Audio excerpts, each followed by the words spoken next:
오늘 우리에게 주시는 하나님의 말씀은 마태복음 25장 1절에서 13절 말씀입니다. 25장 1절에서 13절 말씀입니다.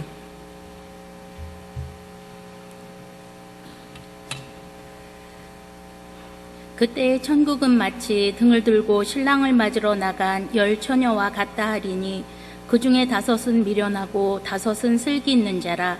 미련한 자들은 등을 가지되 기름을 가지지 아니하고 슬기 있는 자들은 그릇에 기름을 담아 등과 함께 가져갔더니 신랑이 더디 오므로 다 졸며 잘세. 밤중에 소리가 나되 보라 신랑이로다 맞으러 나오라 하매 이에 그 처녀들이 다 일어나 등을 준비할세. 미련한 자들이 슬기 있는 자들에게 이르되 우리 등불이 꺼져가니 너희 기름을 좀 나눠달라 하거늘 슬기 있는 자들이 대답하여 이르되 우리와 너희가 쓰기에 다 부족할까 하노니 차라리 파는 자들에게 가서 너희 쓸 것을 사라 하니 그들이 사러 간 사이에 신랑이 오므로 준비하였던 자들은 함께 혼인잔치에 들어가고 문은 닫힌지라. 그 후에 남은 처녀들이 와서 이르되 주여 주여 우리에게 열어주소서. 대답하여 이르되 진실로 너희에게 이르노니 내가 너희를 알지 못하노라 하였느니라. 그런즉 깨어있으라. 너희는 그날과 그때를 알지 못하느니라. 아멘.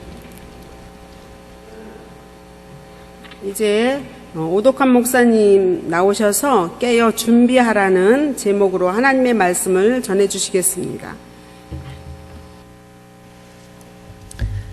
하나님 아버지, 오늘도 주님 앞에 나아갑니다. 우리를 새롭게 해 주시옵소서. 주님의 말씀으로 우리를 변화시켜 주시옵소서. 성령님께서 이 시간 전하는 자 듣는 자 온전히 다스려 주셔서 주님의 선하신 뜻을 깨닫고 순종하는 복된 삶을 살아가도록 인도해 주시옵소서. 예수님의 이름으로 기도드립니다. 아멘. 오늘 본문의 말씀은 마태복음 24장에서 제자들이 질문한 2가지 질문으로부터 시작을 합니다. 24장 3절에 제자들은 2가지 질문을 하거든요. 예수께서 감람산 위에 앉으셨을 때 제자들이 조용히 와서 이르되 우리에게 이르소서 어느 때에 이런 일이 있겠사오며 또 주의 임하심과 세상 끝에는 무슨 징조가 있사오리이까. 첫 번째는 어느 때에 이런 일이 있겠냐 하는 겁니다. 앞선 2절에서 예수님께서 성전을 보시면서 돌 하나도 돌 위에 남지 않고 다 무너뜨려지리라고 말씀하신 것에 대한 제자들의 질문입니다. 두 번째는 또 주의 임하심과 세상 끝에는 무슨 징조가 있겠습니까? 라는 것이죠.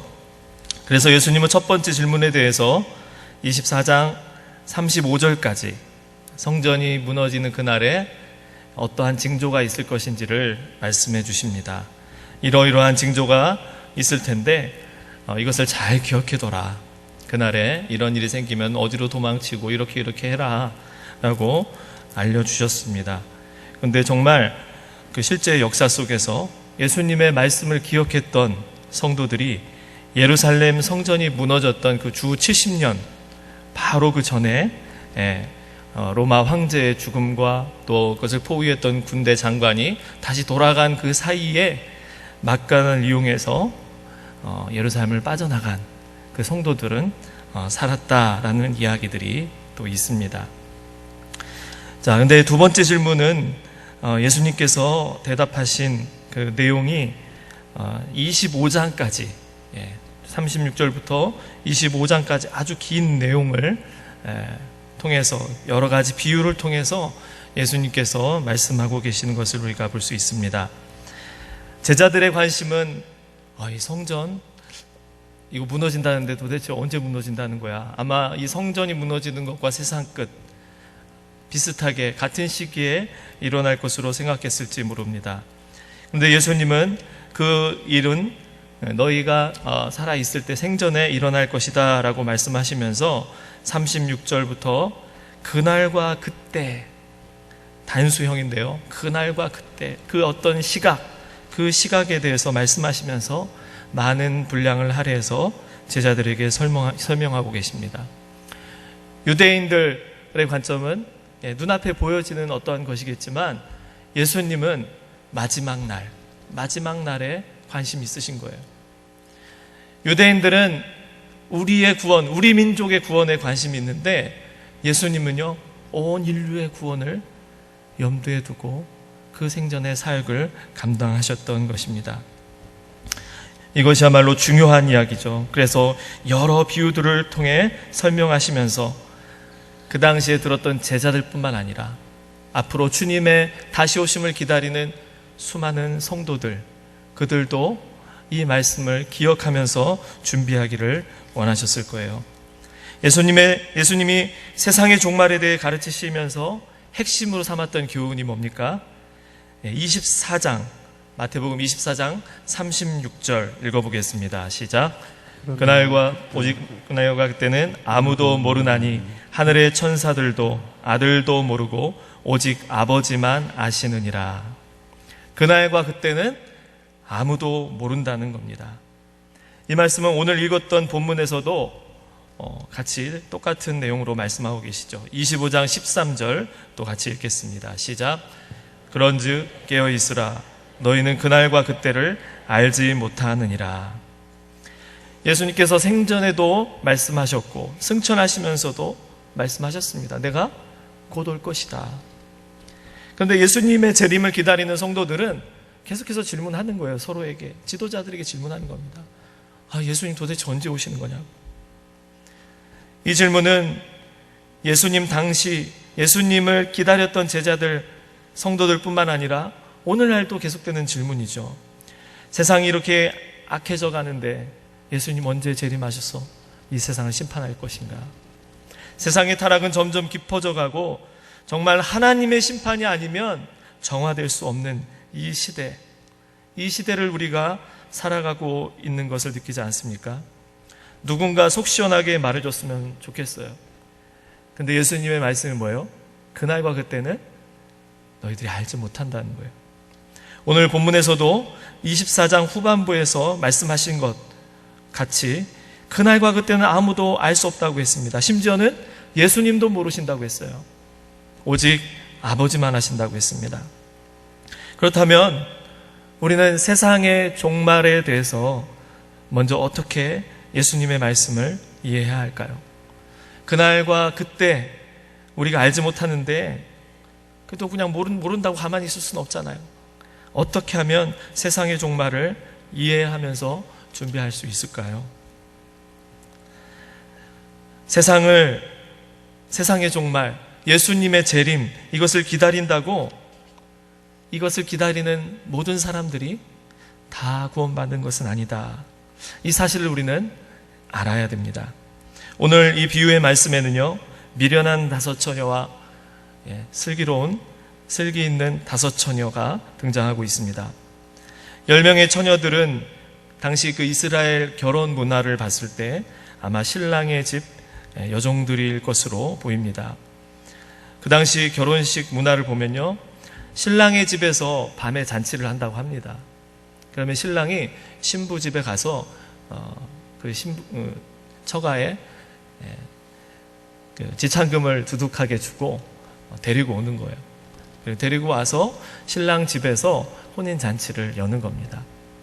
그런데 이 신랑 집에 있는 그 종들, 이 종들이 신랑이 언제 신부를 데리고 오는가, 그것을 이제 기다리고 있다는 거예요. 뭐 집이 멀면은 금방 올 수도 있겠지만, 늦게 올 수도 있겠지만 가까우면 또 일찍 올 수도 있고요. 언제 올지 모르는 그 시간을 이 종들이 기다리고 있을 거라는 거예요. 그래서 그 종들이 신랑 신부를 맞이해서 한 2주 정도 혼인잔치를 신랑 집에서 연다는 겁니다.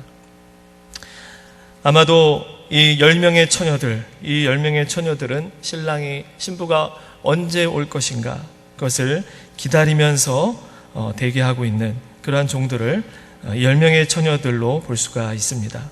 그런데 결과적으로 5명의 처녀만 혼인잔치에 참여하게 되고 다른 5처녀는 문 밖에서 외면을 당하게 되었다. 이 내용이 이제 오늘 본문의 내용입니다. 이 혼인잔치는 어떤 잔치겠습니까? 예수님이 다시 오실 그날에 우리가 천국에서 누리게 될 그러한 천국 잔치를 말하는 것이겠죠. 자, 그런데 어떤 사람은 구원받고 어떤 사람은 구원받지 못하는 거예요. 우리가 뭐 잘 알죠. 예수님 믿으면 구원받고 예수님 믿지 않으면 지옥 간다. 쉽게 우리가 얘기할 수 있겠습니다. 그런데 오늘 본문의 말씀을 보면요, 미련한 5처녀나 슬기로운 5처녀 모두가 다 신랑을 기다리고 있다라는 거예요. 모두가 다 신랑을 기다리고 있었다라는 것을 생각해 보면 우리가 이 본문을 새롭게 봐야 되는 것이죠. 모두 신랑을 기다리고 있다. 그건 이 5명이 비신자고 5명은 신자다. 그렇게 구분하는 것보다는 10명 모두가 신자일 수도 있겠구나. 그래서 이 땅의 신자들 중에 어떤 사람들은 구원을 받고 어떤 사람들은 구원받지 못할 수도 있다. 이렇게 우리가 생각해 본다면 우리는 예수님의 이 비유를요, 가볍게 넘겨서는 안 되는 것이죠. 신랑이 온다는 것을 10명 모두가 다 알고 기다렸지만 오직 5명만 혼인잔치에 참여했습니다. 같이 기다렸는데 5명은 참여하지 못했어요. 어떻게 예수님이 오셨는데 어떻게 반만 영접할 수 있었을까? 사실 이 반은요, 대단히 많이 쳐준 겁니다. 유대인들이 메시아가 오기를 얼마나 기다렸어요. 그런데 정작 예수님이 오셨을 때, 육신을 가지고 이 땅에 오셨을 때 얼마나 많은 유대인들이 예수님을 영접했습니까?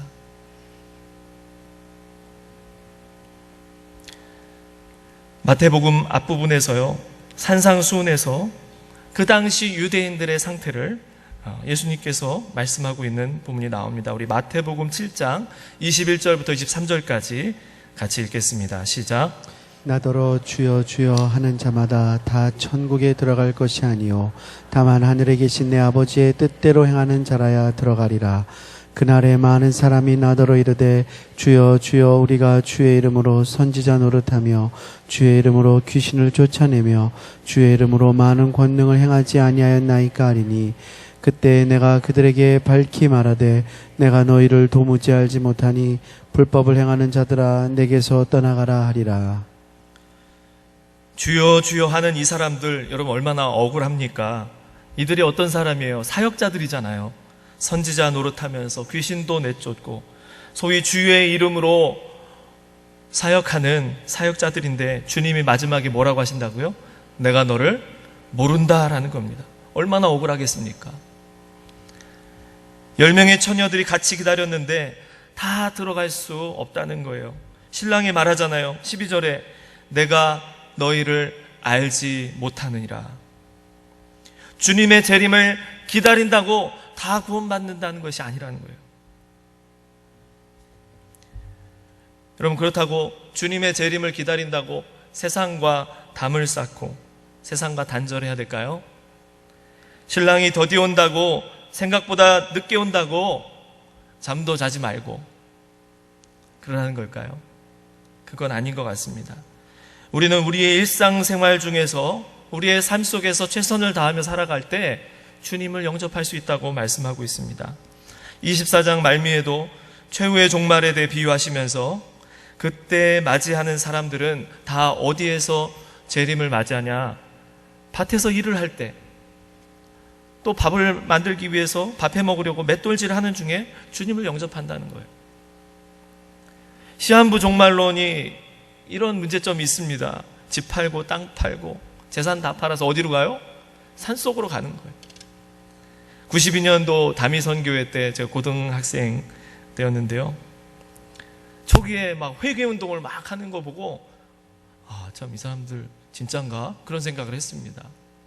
그리고 막 죄의 목록들 수백 가지, 수천 가지를 여기 신세계백화점에서 집회를 한다고 저희 어머님이 갔다 오셨다는 거예요.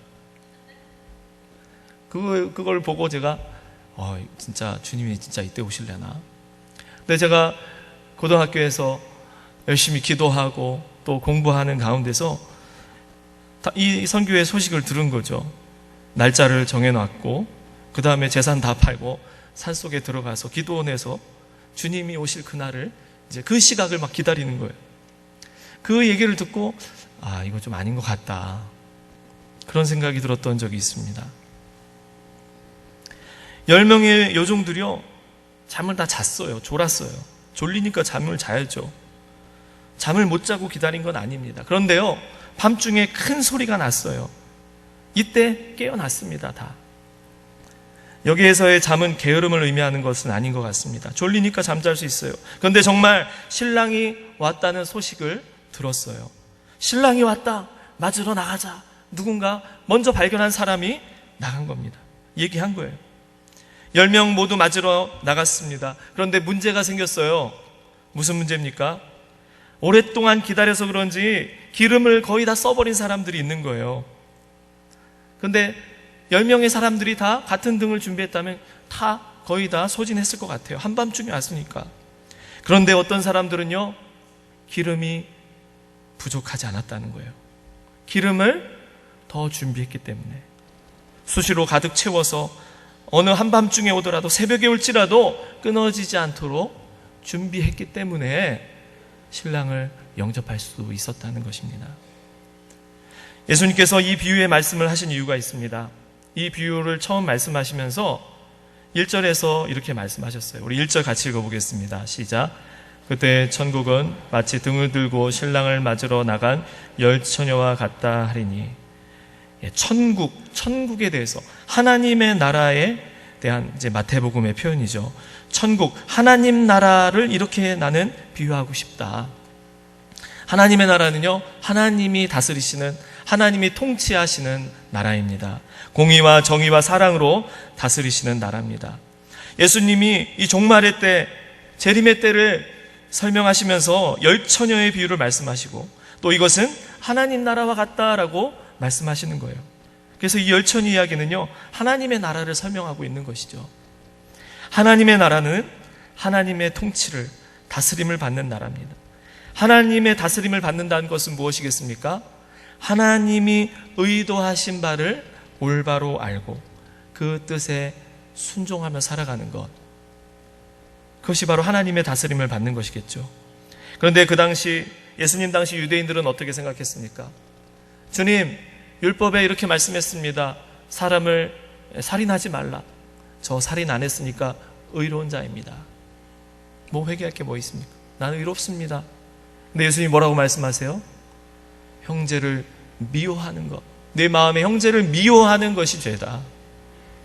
저 간음 안 했습니다. 그래서 의롭습니다.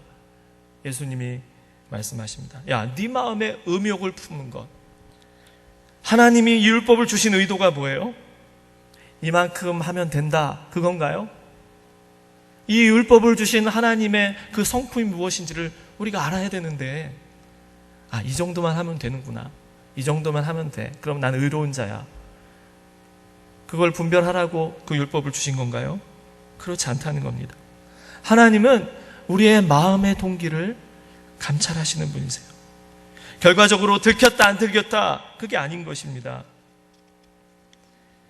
우리의 마음이 온전함으로 주님을 향할 때 우리는 주님의 말씀을 온전히 순종할 수 있는 것이죠.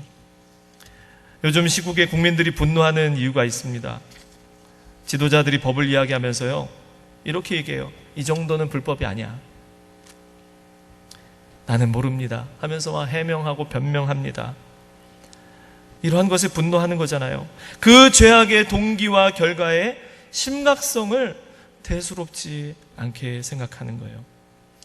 이 정도면 되지 않을까? 이 정도면 되는 거 아니야?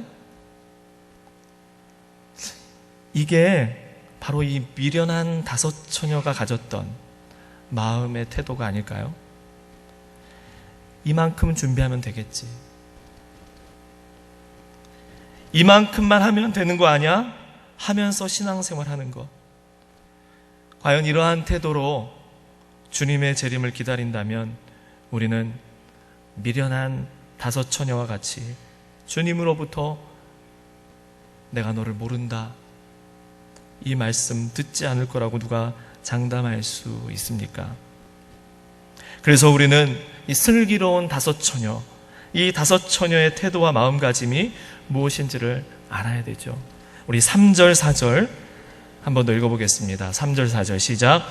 미련한 자들은 등을 가지되 기름을 가지지 아니하고 슬기 있는 자들은 그릇에 기름을 담아 등과 함께 가져갔더니, 슬기 있는 5 처녀는 알았어요. 밤에 잔치가 열리니까 등불을 밝혀야 하고 등불에 담긴 기름은 충분하지 않을 수도 있으니까 어떻게 해요? 기름을 여분으로 더 준비하는 것입니다. 그릇에 기름을 담아가는 거예요. 밤을 새고도 남을 만큼 어떻게 해요? 충분하게 준비를 해야 되는 것이죠. 우리 옆에 있는 분에게 한번 얘기해 주시겠습니까? 충분히 준비합시다. 반대편에게 충분히 준비합시다. 이 비유가 하나님 나라의 비유라고 했습니다. 하나님의 통치를 어떻게 받아야 된다는 거예요? 충분히 받아야 된다는 겁니다. 적당히 받으면 안 된다는 거예요. 결코 그럴 수가 없어요. 하나님의 통치를 적당히 받겠다. 그건 무슨 뜻입니까? 내 마음대로 살겠다는 거 아닙니까? 도움이 필요할 때 주님을 찾고, 내가 원할 때, 내가 원하지만 주님이 원치 않는 것처럼 생각이 들 때 어떻게 해요? 주님, 잠깐만 눈 좀 감아주세요. 제가 하고 싶은 거 하고 싶습니다. 주님, 이 정도면 되는 거 아닌가요? 이 정도만 해도 되는 거 아니에요? 근데 여러분, 한밤중이 온다는 거예요. 한밤중. 아주 캄캄해졌을 때. 이때는 무엇입니까? 내가 가지고 있는 것이 다 소진될 때. 그때 어떻게 해요? 우리가 딴 생각할 수도 있습니다. 세상으로 갈 수도 있다는 거예요. 결정적인 순간에 우리는 하나님의 뜻이 아니라 세상의 가치를 따를 수 있다는 겁니다. 최종적으로 주님이 재림하시는 결정적 순간에 우리는 영원한 하나님 나라에 들어가지 못할 수도 있다는 것이죠. 겨우 들어가도 어떻게 해요? 천국에서 제대로 누리지 못하는 거예요. 밤이 찾아올 때 필요한 게 뭡니까? 우리가 충분히 기름을 준비했냐는 것이죠. 우리 충분히 기도하고 있습니까? 겨우겨우 시간 될 때, 시간 나면 기도하나요? 아니면 기도의 우선순위를 두고 충분히 기도하면서 성령의 충만함을 받고 하나님의 권능을 받아서 맡겨주신 사명을 감당하고 있습니까? 우리는 충분히 하나님의 말씀을 듣고 묵상하고 암송하고 공부하고 있습니까? 충분히 해야 밤이 깊었을 때 그것을 뚫고 나갈 수 있는 지혜를 얻지 않습니까? 여러분, 충분히 사랑하고 있습니까? 여러분의 아내, 여러분의 남편 충분히 사랑하고 계시나요? 우리의 자녀들 이만큼만 하면 됐지 그러시나요? 아니면 정말 충분히 사랑을 베풀고 계시나요? 우리의 태신자, 셀가족, 우리의 이웃들에게 주님의 사랑을 충분히 나눠주고 계십니까? 그래서 우리는요, 다음 주에 부흥회를 하는 것 같아요. 이 부흥회를 통해서 여러분 충분히 기름을 준비하실 수 있기를 축복합니다. 우리가 충분히 준비되기 위해서 더 기도해야 되고 더 말씀을 들어야 되는 것이죠. 아직도 주님 부족합니다. 아직도 주님 내가 더 채워져야 됩니다. 나를 채워주십시오. 나를 충분케 해주십시오. 여러분, 주님의 재림이 왜 늦어지냐고 물어볼 때 베드로는 이렇게 말했습니다. 베드로후서 3장 9절 같이 읽겠습니다. 시작. 주의 약속은 어떤 이들이 더디다고 생각하는 것 같이 더딘 것이 아니라 오직 주께서는 너희를 대하여 오래 참으사 아무도 멸망하지 아니하고 다 회개하기에 이르기를 원하시느니라. 주님은 우리를 충분히 사랑하셨습니다. 주님의 보혈의 능력, 그 보혈의 능력으로 우리 모든 인류의 죄값을 다 사해 주셨잖아요. 아낌없이 피를 다 땅에 쏟으셨습니다. 주님은 아무도 멸망하지 않기를 원하셔서 더디 오신다는 거예요. 아무도 하나님 너무 욕심이 많으시죠, 그죠? 아무도 멸망하지 않기를 원하셔서, 한 사람이라도 멸망하지 않기를 바라신다는 거예요. 모두가 다 회개하기를 바라신다는 겁니다. 다 충분히 기름을 준비해서 모든 사람이 혼인잔치에 참여하기를 바라신다는 거예요. 여러분, 이 하나님의 사랑을 여러분 받아들이시길 바랍니다. 이 하나님의 사랑을 배우시기를 바랍니다. 그래서 부흥회를 준비하세요. 부흥회를 통해서 준비해야 되지만 또 부흥회를 준비하시기를 바랍니다. 더욱 넘치는 은혜를 사모하시기를 바랍니다. 충분한 사랑을 부어주실 때 더 부어달라고 간구하세요. 더 채워주셔서, 하나님, 내가 기도할 때 이 정도면 됩니까가 아니라 즐겁게 막 기도하고 말씀을 막 날마다 매 시간마다 묵상하는 것이 너무나도 즐겁고, 전도하는 것이 즐겁고, 어떠한 것이 겨우 이루어지는 것이 아니라, 억지로가 아니라 내 안에 충분히 채워져 있기 때문에, 하나님의 은혜가 내 안에서 계속해서 샘솟기 때문에 즐거운 마음으로 순종하는, 즐거운 마음으로 헌신하는, 즐거운 마음으로, 기쁨으로, 자원하는 마음으로, 충만한, 성령 충만한 마음으로 주님의 재림을 준비할 수 있게 해달라고 여러분 간절히 매달리시기를 바랍니다. 그래서 충분히 채우셔서 주님의 재림의 때에 칭찬받는 저와 여러분 되시기를 주님의 이름으로 축복합니다. 같이 기도하겠습니다. 오늘 말씀을 기억하시면서 주님의 재림 이 정도면 되겠지라는 그런 안일한 생각으로 준비하지 아니하고, 주님 더 은혜를 부어주십시오. 충만케 해주십시오. 나로 충분케 하여 주십시오. 충분히 부어주신 그 사랑을 누리게 해주시옵소서. 내 안에서 넘쳐 흘러서 그 사랑이 흘러가게 하여 주시옵소서. 충분히 주님의 때를 준비하는 신실한 주의 종들 되게 해달라고 우리 다 같이 통성으로 기도하겠습니다. 하나님 아버지 감사합니다. 오늘도 주님의 말씀 저의 마음에 새깁니다. 하나님 아버지, 주님이 다시 오실 그날, 반드시 주님이 오실 텐데 주님이 오시는 그날을 저희들 준비하게 하여 주시옵소서.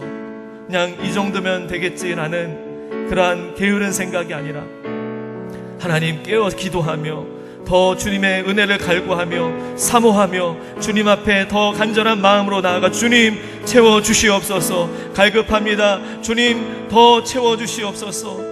이러한 마음으로 주님 앞에 매달리게 하여 주시옵소서. 특별히 다음 주에 있을 부흥회 가운데 큰 은혜를 베풀어 주시고 그 은혜를 사모하는 간절한 마음으로 주 앞에 나가게 하시며 또 그 은혜를 받기 위해서 또한 이 기간 동안 준비하며 주님의 은혜를 더 구하고 간구하는 저희들 모두 되도록 한 사람도 낙오됨 없이 모든 성도들이 은혜 받고 구원의 은혜를 체험하고 주님 놀랍게 크게 부흥하는 우리의 신앙, 우리의 교회가 될 수 있도록 인도해 주시옵소서. 계속해서 이 나라 이 민족 하나님의 긍휼이 필요합니다. 하나님의 공의로 다스려 주시옵소서. 하나님의 평강이 넘치는 이 땅이 되게 하여 주시옵소서. 특별히 이 땅에 한국교회 세우셨는데 하나님 맡겨진 사명 잘 감당케 하시고, 특별히 우리 교회 이 지역의 복음화를 위해 세우셨는데 하나님 이 지역의 구원의 방주로서 역할 잘 감당케 하시고 놀라운 부흥을 이루어가는 우리 교회 되게 하여 주옵소서. 이를 위해 세우신 우리 담임 목사님 성령의 충만한 능력을 넘치도록 갑절로 부어 주셔서 이 시대에 정말 우리에게 필요한 말씀을 더 능력 있게 선포할 수 있도록 넘치게 기름 부어 주시옵소서. 함께 부름받은 우리 모든 성도들, 직분자들 주님 넘치는 은혜에 충분히 준비하여 헌신하여서 주님의 나라 아름답게 이루어가게 하시고, 특별히 오건사회 가운데 함께 하셔서 하나님 이 마지막 때의 주님의 재림을 정말 충분히 준비할 수 있는, 온전히 더욱더 헌신할 수 있는 권사회 되도록 같이 통성으로 기도하겠습니다. 하나님 아버지 감사합니다. 오늘도 주님 이 나라의 민족을 긍휼히 여겨주시고 이 땅 어려운 시국 가운데서 하나님의 공의가 다스림을 봅니다. 하나님이 여전히 다스려 주시고 통치하여 주셔서 이 땅의 모든 부정과 불법이 사라지게 하시고 부패가 드러나서 더 이상 이러한 죄악 가운데 이 땅에 머물지 않게 하시고 정결케 하시고 새롭게 하여 주시기를 원합니다. 그래 하나님 이 한국교회 다시 깨어지게 하시고 겸손케 하시고 회개하게 하시고 이 땅에 정말 잃어버린 영혼들을 향하여 찾아가는 귀한 구원의 방주가 되는 한국교회 되게 하시며 또 이 지역의 영혼들을 위하여 우리 교회를 세우신 줄로 믿습니다. 세우신 담임 목사님에게 성령의 충만한 능력을 갑절로 더하여 주시고 함께 부름받은 모든 직분자들 주님의 재림의 때를 온전함으로써 충분히 준비하는 우리 모든 직분자 되게 하시고 그래서 주님 또한 오건사회 가운데 함께하여 주셔서 이 일에 앞장서서 헌신하여 주님의 날에 주님 잘했다 칭찬받는 신실한 종들로 세워주시옵소서. 예수님의 이름으로 기도드립니다.